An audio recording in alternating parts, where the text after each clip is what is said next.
Hey Tucker, that's right. Just a few minutes ago, the school behind me, full packed, 700 plus of parents who left emotional. They said that things did not get too heated. They took their questions. We talked to some of them. We talked to two moms in particular, very upset about the events of last Thursday. One of them who actually subs here. You can see now a few students, a few protesters actually as well out here. It's quite a scene, but here's the moms we talked to earlier today. Take a look. What is the next step to make our kids safe? I have another daughter coming next year here, so I'm going to have two, and I would like that place to be safe for our kids and for other kids. I have too many kids there that I know that they're friends to my kids, and I don't want anybody to have to deal with that. Do you have any doubts about sending your next daughter here in light of this? Fair, yes. Not about doubt. I know the school, they're going to do everything, but it's just, I'm a little shaky for right now. Is the law that govern that immigration that put a kid illegally in a school. That is more my concern than anything else. I just don't want 18-year-olds and 14-year-olds mingling. I don't really want my child in with a criminal that is, that just walked across our border. The one young man was had already been convicted of a crime, and they had wanted to deport him, and so I don't want my son involved with him. That meeting was led by School Superintendent Jack Smith, as well as the principal here, Dr. Benson, and members of law enforcement. We spoke earlier today to the police chief of Montgomery County, Thomas Manger, to find out what happens now with those two individuals, Jose Montano and Henry Sanchez. Here's what he had to say. If they are found guilty, our intent would be to have them serve whatever time they were given by the judge. On the day that they're released, whether it's 20 days, 20 months, 20 years, whatever they get in terms of a sentence. On the day that they're released, if ICE has a detainer or a warrant waiting for them, we will turn them right over to ICE for ICE to do with them what they have the responsibility for. So, Tucker, aside from striking a real nerve with every parent in this country, like yourself and myself who have daughters, it's also raised a national debate now about areas like this and whether or not sanctuary cities exist or not, and if they're enforced or not. We will stay on top of this for you. Tucker? Thanks a lot, Griff. It ought to raise a national debate. Why are people embarrassed to point to something that actually happened and draw obvious conclusions from it? Well, the Rockville rape atrocity may have been a rude awakening for some government officials that sometimes when foreign countries send the people here, they are not sending their very best. But it was not a surprise for Mark Krikorian. He's executive director at the Center for Immigration Studies, a think tank that's conducted extensive research on immigration and its many effects. Mark Krikorian joins us now. Mark, thanks for coming on. So one of the baffling questions, I think, about our government is why, at a time when we keep stats on everything, how many merry-go-round accidents there are on America's playgrounds, we really don't have good numbers on the number of crimes committed by immigrants, illegal and otherwise. Why is that? Well, because people don't want to know. I mean, that's really kind of what it amounts to. The FBI doesn't want to know. Local state police, local police, they don't want to know. And so the data on this is really very iffy. The Census Bureau sort of tries to track it, but it's not necessarily very effective. I mean, the answer is basically no one wants to know. No one wants to know. So how long have we not known? And who is the lobby for not knowing? Who's behind the ignorance lobby on this question?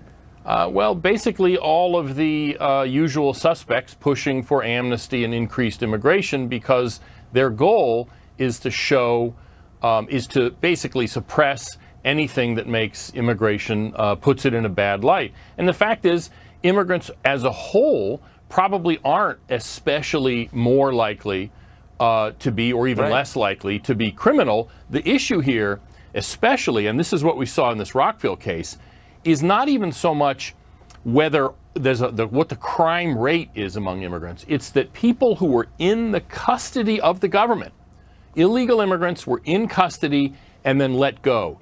Bad people do bad things all the time. It's not all the government's fault. But people who were in the custody of the government, they did not remove them. They let them go instead. That is the fault of the federal government, as well as all the local and state sanctuary jurisdictions. So there's some CYA here. I mean, this is, in effect, government not letting you know how poorly they're doing the job you hired them to do. Yeah, absolutely. And that's one of the things that the president was said he wanted to try to rectify, where ICE will now start releasing actually data on this and reports on this. It's just got started. They released their first, but it was kind of a first effort. They've got to get organized better in releasing this data.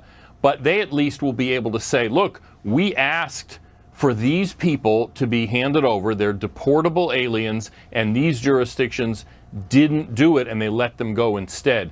That's important information to have, and going forward, we're going to have a more regular report on this, and that's probably the most effective tool against sanctuary cities is information, because they're going to say, well, this person only was a drunk driver or a wife beater or whatever, and so we let him go.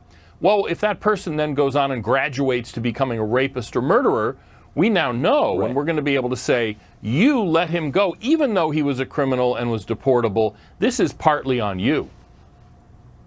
Did you notice that when the president announced his plan to begin this data collection in his speech 3 weeks ago to the joint session of Congress, of all the things he said, some of them controversial, this was the only one that was in effect booed by a lot of the Democrats in attendance? Yeah, Why? and they booed. Why is this, among all of them, so controversial? And remember, they booed. He talked in that about releasing the information, but also was talking about this victim services office. And he pointed out several of the surviving family members.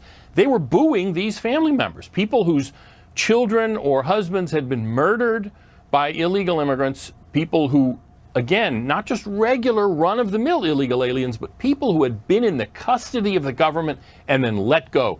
Like I said, the reason these people were booed and this idea of transparency and getting this information out was booed is that nothing can be permitted to make any immigrant, illegal immigrant in particular, look bad. That somehow that would then mean that, like the superintendent of the schools you played before, somehow that reflects on all immigrants. But the fact is, people are smart. That's exactly right. They can tell the difference between an illegal immigrant rapist and a regular schmo neighbor worker at the restaurant who isn't a rapist. People can tell the difference. Well, of course, and in fact, the veil of lying and secrecy over this whole subject besmirches all immigrants. I mean, not all immigrants are the same. A lot of them are incredibly impressive, much more impressive than I am. Harder working, buy into the American idea. We benefit from a lot of immigrants. Some of them are horrible, and we should get rid of them immediately. So we're not allowed to make distinctions, I've noticed. That's part of the gambit, isn't it? That all immigrants are exactly the same. An attack on one is an attack on all.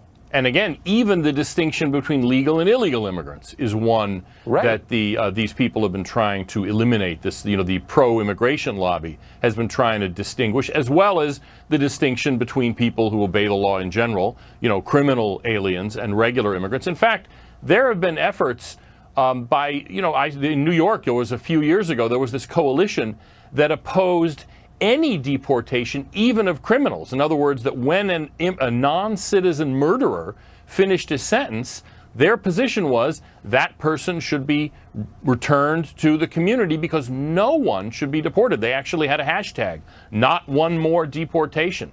That's not some fringy thing. That's actually pretty mainstream among these anti-borders activist groups.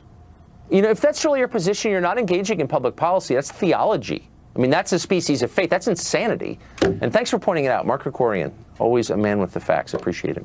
Thank you.